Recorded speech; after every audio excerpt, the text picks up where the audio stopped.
Bill ಅನ್ನ central government ಲೋಕಸಭೆ ಈ ಭಾರತೀಯ ನ್ಯಾಯ ಸಂಹಿತೆ ಅಂತ ಹೇಳುವಂಥದ್ದು 2023 ಅಂತ ಹೇಳುವಂತಹ ಒಂದು ಕಾನೂನು ಇದೆಯಲ್ಲ, ಇದು ಆಲ್ರೆಡಿ ಬ್ರಿಟಿಷ್ ಗವರ್ಮೆಂಟ್ ಇದ್ದಾಗಲೇ ಭಾರತೀಯ ದಂಡ ಸಂಹಿತೆ ಅಂತ ಹೇಳುವ ಹೆಸರಲ್ಲಿ ಇದ್ದಂತಹ ಕಾನೂನನ್ನ ಲೋಕಸಭೆಯಲ್ಲಿ ಮಂಡಿಸುವ ಮೂಲಕ, ಈ ಮಸೂದೆಯನ್ನು ಮಂಡಿಸುವ ಮೂಲಕ ಇದರಲ್ಲಿ ಬದಲಾವಣೆಯನ್ನು ತರಲಿಕ್ಕೆ ಕೇಂದ್ರ ಸರ್ಕಾರ ಹೊರಟಿದೆ.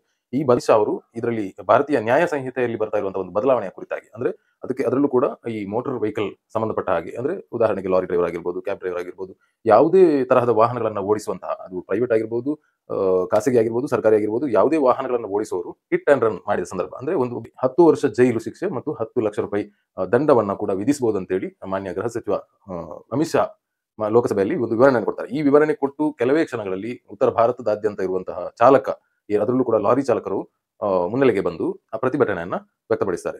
ಈ ಪ್ರತಿಭಟನೆ ತುಂಬಾ ಜೋರಾಗಿ ನಡೀತಾ ಇದೆ ಉತ್ತರ ಭಾರತದಾದ್ಯಂತ. ದಕ್ಷಿಣ ಭಾರತದ ಕೆಲವು ಕಡೆಗಳಲ್ಲೂ ಈ ಕುರಿತಾಗಿ ಹೆಚ್ಚಾಗಿ ಲಾರಿ ಚಾಲಕರು, ಅದು ಮತ್ತೆ ಅದರ ಜೊತೆಗೆ ಕ್ಯಾಬ್ ಚಾಲಕರಲ್ಲಿ ಬೇರೆ ಯಾವುದೇ ವಾಹನಗಳನ್ನ ಓಡಿಸುವಂತಹ ಚಾಲಕರು ಭಯಭೀತರಾಗಿದ್ದಾರೆ. ಈ ಕಾನೂನಿನ ಏನು ತೀವ್ರತೆ ಏನಿದೆ, ಅದು ಈಗಾಗಲೇ ಭಾರತೀಯ ದಂಡ ಸಂಹಿತೆಯಲ್ಲೂ ಕೂಡ ಹಿಟ್ ಅಂಡ್ ರನ್ ಕೇಸ್ಗೆ 2 ವರ್ಷವರೆಗೆ ಶಿಕ್ಷೆ ಇತ್ತು. ಆ ಶಿಕ್ಷೆಯನ್ನ 10 ವರ್ಷದವರೆಗೆ ಅಧಿಕಗೊಳಿಸಿದ್ದಾರೆ. ಅಂದ್ರೆ ಶಿಕ್ಷೆಯನ್ನ ಜಾಸ್ತಿ ಮಾಡಿರುವಂತದ್ದು ಇದರಲ್ಲಿ ಆಗಿರುವಂತಹ ಬದಲಾವಣೆ.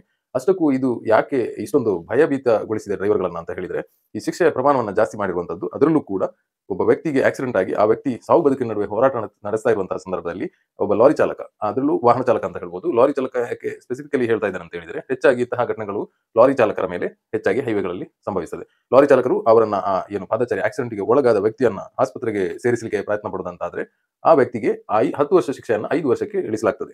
ಅದರ ಜೊತೆಗೆ 10 ಲಕ್ಷ ಏನು ದಂಡದ ಮೊತ್ತವನ್ನ 5 ಲಕ್ಷಕ್ಕೆ ಇಳಿಸಲಾಗ್ತದೆ ಅಂತ ಹೇಳಿ ಕೂಡ ಅಮಿತ್ ಶಾ ಹೇಳಿದ್ದಾರೆ.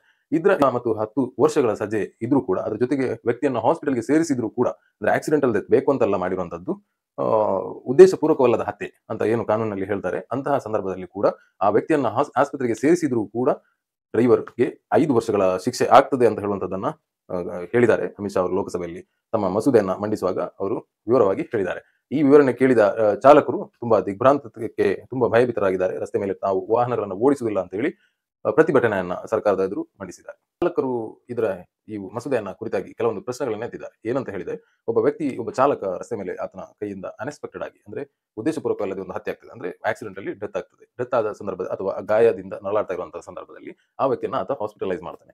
ಹಾಸ್ಪಿಟಲೈಸ್ ಮಾಡ್ಲಿಕ್ಕೆ ಹೋಗುವಾಗ ಅಲ್ಲಿ ಸೇರಿದಂತಹ ಪಬ್ಲಿಕ್ಗಳು, ಅಂದ್ರೆ ಲಾರಿ ಚಾಲಕ ಯಾವತ್ತೂ ಕೂಡ ಆಕ್ಸಿಡೆಂಟ್ ಆದ ಸಂದರ್ಭ ಹೆಚ್ಚಿನ ಸಂದರ್ಭಗಳಲ್ಲಿ ಹೊರಗಿನ ಊರಿನವರಾಗಿದ್ದಾರೆ. ಈ ಆಕ್ಸಿಡೆಂಟ್ಗೆ ಒಳಗಾಗುವಂತ ವ್ಯಕ್ತಿ ಸ್ಥಳೀಯ ಆಗಿರ್ತಾನೆ, ಅಂದ್ರೆ ಪಾದಚಾರಿಗಳು ಸಾಮಾನ್ಯವಾಗಿ ಸ್ಥಳೀಯರಾಗಿರ್ತಾರೆ. ಇಂತಹ ಸಂದರ್ಭ ಪಬ್ಲಿಕ್ ಅಂದ್ರೆ ಸಾರ್ವಜನಿಕರು ಸೇರಿದವರು ಈ ಚಾಲಕನನ್ನ ಹೊಡೆದು ಬಡದು ಕೊಂದಂತಹ ಉದಾಹರಣೆಗಳು ತುಂಬಾ ಇದಾವೆ. ಇಂತಹ ಸಂದರ್ಭದಲ್ಲಿ ಆ ರೀತಿಯಾಗಿ ಸಾರ್ವಜನಿಕರು ಲಾರಿ ಚಾಲಕರ ಮೇಲೆ ತೀವ್ರವಾಗಿ ಹತ್ಯೆ ಮಾಡಿದಂತಹ ಉದಾಹರಣೆಗಳು ಬೇಕಾದಷ್ಟಿವೆ.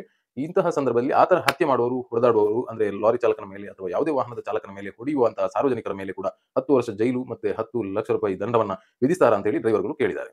ಪ್ರಶ್ನೆಯಲ್ಲಿ ನ್ಯಾಯ ಇದೆ ಅಂತ ಕೂಡ ಕಾಣಿಸ್ತದೆ. ಯಾಕಂತ ಹೇಳಿದ್ರೆ, ಚಾಲಕರು ತಮ್ಮ ಜೀವನ ಉಳಿಸಿಕೊಳ್ಳಿಕ್ಕೋಸ್ಕರ ಹಿಟ್ ಅಂಡ್ ರನ್ ಮಾಡುವಂತಹ ಸಾಧ್ಯತೆಗಳು ತುಂಬಾ ಅಧಿಕವಾಗಿರ್ತವೆ. ಹೆಚ್ಚಿನ ಸಂದರ್ಭಗಳಲ್ಲಿ ಚಾಲಕರು ಆಕ್ಸಿಡೆಂಟ್ ಆಗಿ ಯಾರಿಗಾದ್ರೂ ಪಾದಚಾರಿಗೂ ಇನ್ನೊಂದು ಗಾಡಿಯವರಿಗೂ ತುಂಬಾ ಗಾಯವಾಯಿತು, ಪೆಟ್ಟಾಯಿತು ಅಂತ ಹೇಳುವಂತ ಸಂದರ್ಭ ಹೆಚ್ಚಾಗಿ ಲಾರಿ ಚಾಲಕ ಅಲ್ಲಿಂದ ಗಾಡಿಯನ್ನ ಬಿಟ್ಟು ಓಡಿ ಹೋಗ್ತಾನೆ. ಓಡಿ ಹೋದವ ಪೊಲೀಸ್ ಸ್ಟೇಷನ್ಗೆ ಹೋಗಿ ಅಲ್ಲಿ ಪೊಲೀಸರ ರಕ್ಷಣೆಯನ್ನ ಮೊದಲಾಗಿ ಕೇಳ್ತಾನೆ. ಸೇರಿದಂತ ಸಾರ್ವಜನಿಕರು ಆ ಗಾಯಾಳವನ್ನ ಹಾಸ್ಪಿಟಲೈಸ್ ಮಾಡುವಂತ ಪ್ರಯತ್ನಕ್ಕೆ ಮಾಡ್ತಾರೆ. ಇದು ಸಾಮಾನ್ಯವಾಗಿ ನಡೆಯುವಂತದ್ದು. ಇಲ್ಲಿ ಲಾರಿ ಡ್ರೈವರ್ ಕೂಡ ಸೇಫ್, ಅಂದ್ರೆ ಪಬ್ಲಿಕ್ ಒಟ್ಟಾಗಿ ಡ್ರೈವರ್ಗೆ ಹೊಡೆಯುವಂತ ಅಥವಾ ಬಡಿಯುವಂತ, ಆತನನ್ನು ಕೊಂದು ಹಾಕುವಂತಹ ಸಾಧ್ಯತೆಗಳಿಂದ ಡ್ರೈವರ್ ಬಚಾವಾಗಲಿಕ್ಕೆ ಈ ತರ ಓಡಿ ಹೋಗುವಂತದ್ದನ್ನ ಮಾಡ್ತಾರೆ ಸಾಮಾನ್ಯವಾಗಿ. ಇದು ಸರಿ ಅಂತ ಹೇಳುವಂತದ್ದನ್ನ ನಾವು ಇಲ್ಲಿ ಹೇಳ್ತಾ ಇಲ್ಲ. ಬಟ್ ಚಾಲಕರು ತಮ್ಮ ಜೀವನ ಬರೀ 20,000, 30,000, 40,000 ರೂಪಾಯಿಗೋಸ್ಕರ ಇಡೀ 24 ಗಂಟೆ 365 ದಿನ ರಸ್ತೆ ಮೇಲೆ ಜೀವನ ನಡೆಸ್ತಾ ಇರುವಂತಹ ಲಾರಿ ಚಾಲಕರು ಇಂತಹ ಕಾನೂನು ಬಂದಾಗ ಅದರ ವಿರುದ್ಧವಾಗಿ ಧ್ವನಿ ಎತ್ತಿದ್ದಾರೆ. ಮಾತ್ರವಲ್ಲ, ಇದರಿಂದ ಅವರು ಭಯಕ್ಕೆ ಕೂಡ ಒಳಗಾಗಿದ್ದಾರೆ. ಇದರ ಬಗ್ಗೆ ನಿಮ್ಮ ಅಭಿಪ್ರಾಯ ಏನು ಸ್ನೇಹಿತರೆ ಅಂತ ಹೇಳುವಂತದನ್ನ ಕಮೆಂಟ್ ಮಾಡಿ.